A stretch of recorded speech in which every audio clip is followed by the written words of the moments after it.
बिस्मिल्लाहिर्रहमानिर्रहीम। अस्सलाम वालेकुम। मैं हूं आपका मेज़बान ताहिर महमूद। प्रोग्राम रोशनी का सफ़र अल्लामा तहसीन रज़ा सैफ़ी के साथ आपकी खिदमत में हाज़िर हूँ। हमारे साथ अल्लामा साहब मौजूद हैं। आज का उन्वान है मुसलमान की तारीफ़।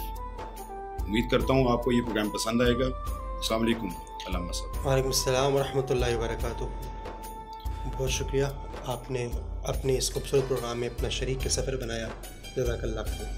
अल्लामा साहब, मैं आपसे आज का जो उन्वान है हमारा, मुसलमान का मफ़हूम क्या है। चूँकि हम लोग बहैसियत मुसलमान कलमा गो हैं, तो हमें तो ये पता है कि हम मुसलमान हैं, लेकिन इसका असल मफ़हूम हमें आज तक समझ में नहीं आया। तो एक आम आदमी के लिए इसका मफ़हूम समझना कितना इम्पोर्टेंट है? ताहिर भाई, माशाल्लाह आपने बहुत ही अहम तरीन और बुनियादी सवाल किया है, और चूँकि ये इल्म का रोशनी का सफ़र है और ये एक पहला सवाल है जिसको हर बंदा मुसलमान ख़ास तौर पर जानना चाहता है। क्योंकि जैसे ही हमारे यहाँ आम तौर पर ऐसा है, बच्चा बोलना शुरू करता है तो सबसे पहले हम उससे यही सिखाते हैं कि हम कौन हैं, हम मुसलमान हैं। बिल्कुल। तो जब बच्चा शुरू से ही इस बात को जानता है कि मुसलमान है, तो अब वो मुसलमान की तारीफ़, मुसलमान का ख़द ख़ाल वो क्या है, वो हमें जो है पता नहीं चलती, वो जानना ज़रूरी है। सबसे पहली बात तो ये है कि मुसलमान किसको कहते हैं। मुसलमान उस शख्स को कहते हैं कि जो दीन इस्लाम का पैरोकार है, दीन इस्लाम का मानने वाला, उसकी तालीमात पर चलने वाला, इस्लाम का फॉलोअर है, उसको मुसलमान कहते हैं। अब दीन इस्लाम क्या है? दीन इस्लाम वो उन अहकामात का नाम है जो अल्लाह रब्बुल आलमीन ने हमारे प्यारे आका करीम सल्लल्लाहु अलैहि वसल्लम के ज़रिए इस पूरी उम्मत को अहकामात जो अता किए हैं, उन तमाम के मजमूए का नाम दीन इस्लाम है। तो मुसलमान वो होता है जो अल्लाह और अल्लाह के रसूल के अहकामात को मान कर उन पर अमल करने वाला होता है, उसको मुसलमान कहते हैं।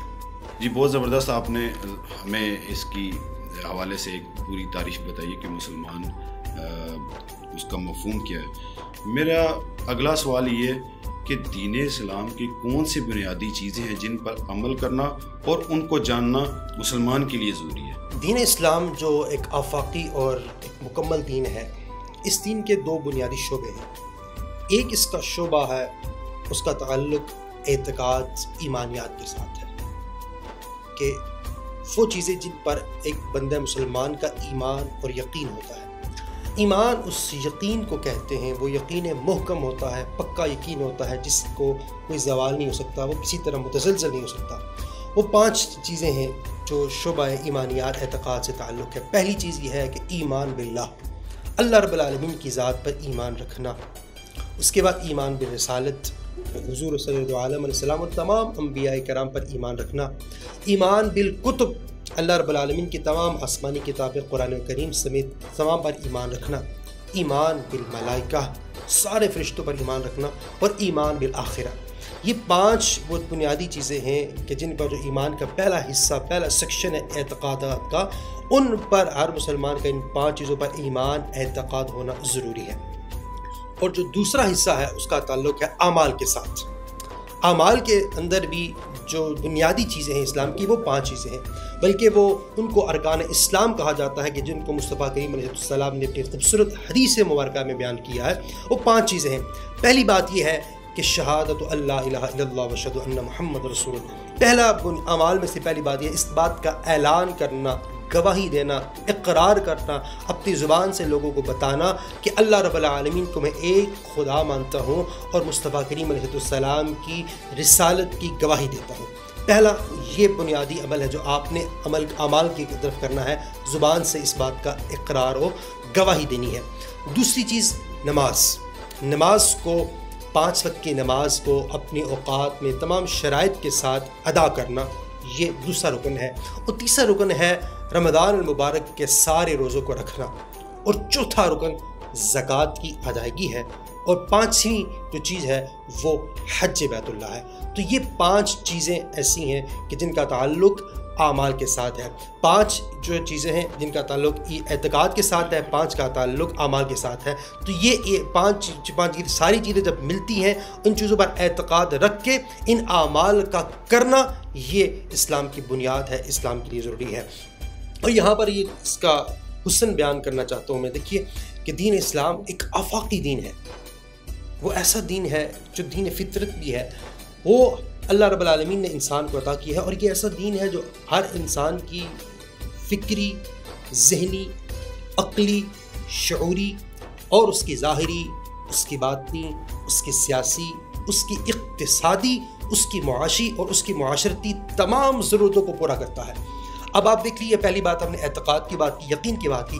اب یقین، ایمان جو ہے دین اسلام اپنے ماننے والے کو یقین دلاتا ہے، یقین کی دنیا میں لے کر جاتا ہے. جب بندہ مومن ایک یقین کی کیفیت اس کے اندر ہوتی ہے تو اس کا ذہن، اس کی فکر وہ بالکل پرامن ہوتی ہے. وہ کسی تذبذب کا، وہ کسی وسوسے کا شکار نہیں ہوتا. وہ ذہنی طور پر بڑا مضبوط، بڑا اسٹرانگ ہوتا ہے. اس کی وہ ظاہری ضروریات پوری کرتا ہے. اس کے بعد آپ نماز کو دیکھ لیجیے. نماز وہ انسان کی اخلاقی چیزوں کی ضروریات پورا کرتی ہے. جب انسان نماز پڑھتا ہے تو اس کی ہر چیز کو پورا کرتا ہے. وہ طہارت میں رہتا ہے، وہ اچھے طریقے سے اللہ رب العالمین کی بارگاہ میں حاضر رہتا ہے. تو اس کے ظاہر کو بڑا خوبصورت کرنے والی نماز ہے. اور اگر انسان کے باطن کی بات کی جائے، تزکیہ نفس کی بات کی جائے، حسن اخلاق کی بات کی جائے، تو روزہ رکھنے سے انسان کا باطن صاف ستھرا ہو جاتا ہے. وہ اچھے اخلاق سے اپنے آپ کو رکھنے کی پریکٹس اس کو ہو جاتی ہے. اس کے اندر ایک نکھار آ جاتا ہے. تو یہ اس طرح انسان کی قلبی اور باطنی ضروریات کو پورا کرتا ہے. اور اس کے بعد دیکھیے زکوٰۃ کیسا حسین اللہ رب العالمین کا نظام ہے کہ اس کے اندر جو ہے آپ عمرات سے وہ ایک مخصوص رقم لے کر غرباء اللہ کی مخلوق میں تقسیم کی جاتی ہے. ایک جو معاشی نظام ہے اس کے اندر تمام میں برابری کا خوبصورت نظام ہے. اور پھر حج کی بات کی جائے تو حج وہ تو محبتوں کا مجموعہ ہے کہ انسان عقل و خرد کو چھوڑ کر وہ دیوانہ وار کبھی کعبۃ اللہ کی دیواروں کے گرد گھومتا ہے، کبھی ایک پتھر کو چومتا ہے، اور کبھی پھر وہ کسی جمرات کو کنکر مارتا ہے. وہ ساری باتیں محبت کی باتیں ہیں.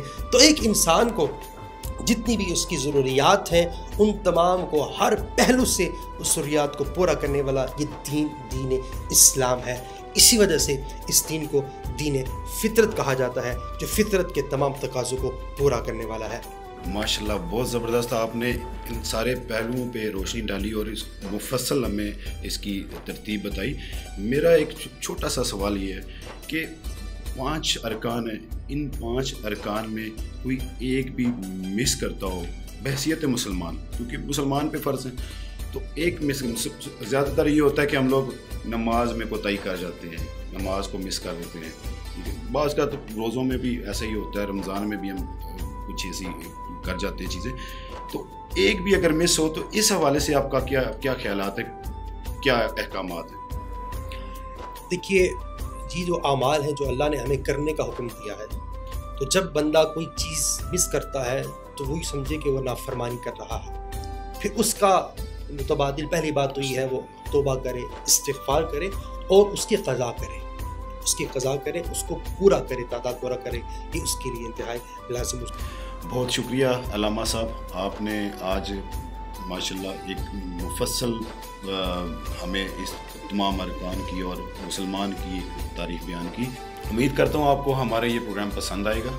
روشنی کے سفر کو دیر پا بنانے کے لیے ہمارے اس چینل کو سبسکرائب کریں، لائک کریں اور شیئر کریں. اللہ آپ کا حامی و ناصر.